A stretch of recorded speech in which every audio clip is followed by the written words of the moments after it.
Herkesin bildiği ama kimsenin tam olarak çözemediği bir denklem düşünün. Bu denklemde dünyanın en güçlü siyasetçileri, kralları, milyarderleri ve bilim insanları var. Denklemin merkezinde ise servetinin kaynağı belirsiz bir adam ve onun kurduğu korkunç bir ağ yer alıyor. Yıllarca süren fısıltılar, komplo teorileri ve örtbas edilen soruşturmalardan sonra 2024'ün başında mahkemenin mühürlü damgasını kaldırmasıyla birlikte Pandora'nın kutusu nihayet açıldı. Bugün sadece bir pedofili skandalını değil, modern tarihin en büyük güç zehirlenmesini, Epstein dosyalarının satır aralarındaki o karanlık gerçekleri konuşacağız. Jeffrey Epstein dosyalarını anlamak için önce sahnenin kurulduğu o ilk anlara, her şeyin normal göründüğü zamanlara gitmemiz gerekiyor. 90'lı yılların sonu ve 2000'lerin başında Epstein, New York sosyetesinin vazgeçilmez bir figürüydü. Kimse paranın tam olarak nereden geldiğini bilmiyordu ama herkes onun partisindeydi. Eski AB başkanları, Hollywood yıldızları, teknoloji devleri,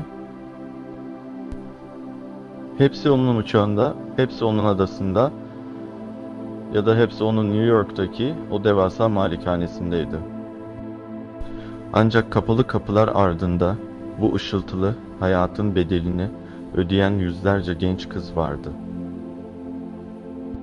2024 yılında açılan dosyalar, yani Ghislaine Maxwell davasına ait binlerce sayfalık tutanak, bize aslında bildiğimiz hikayenin ne kadar eksik olduğunu gösterdi. Bu belgeler, Epstein'ın sadece zengin bir sapık olmadığını, aslında küresel elitlerin zaaflarını toplayan bir şantaj mimarı gibi hareket ettiğini düşündürüyor. Belgelerde Jane Doe olarak kodlanan mağdurların ifadelerini okuduğumuzda sistemin nasıl işlediğini görüyoruz. Bu bir piramit yapıydı.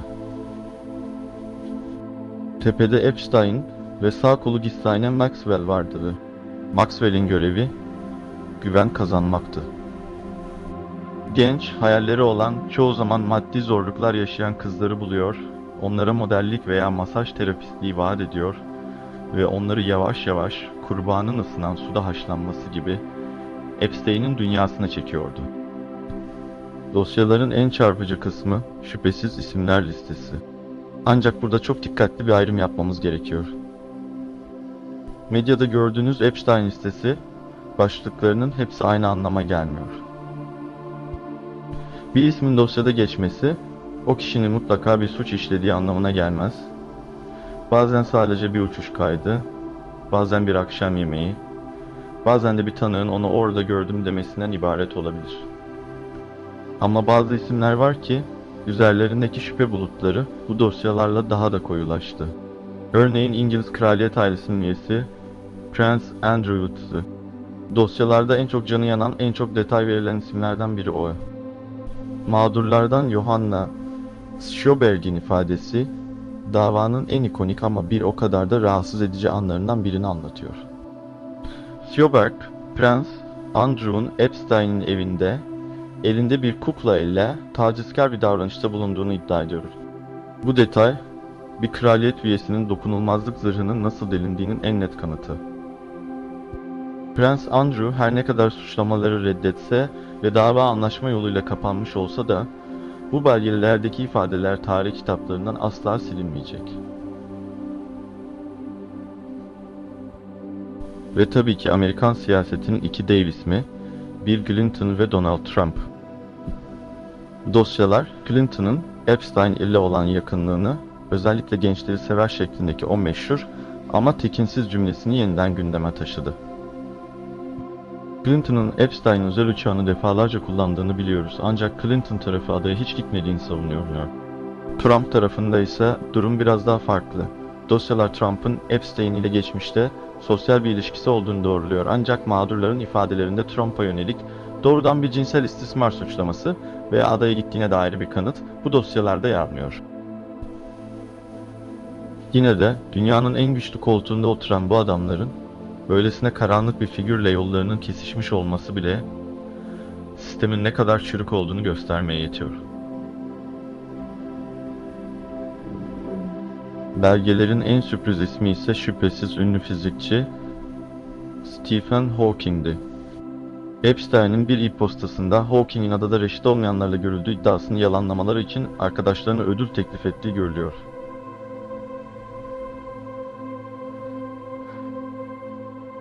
Bu durum Epstein'in elindeki gücü, bilim dünyasının en saygın isimlerini bile manipüle etmek veya korumak, belki de onları borçlu hissettirmek için nasıl kullandığını gösteriyor. Peki, bu dosyalar neden şimdi, neden bu kadar geç ortaya çıktı? İşte asıl sormamız gereken soru bu. Çünkü adalet zamanında tecelli etmediğinde adalet olmaktan çıkarıldı.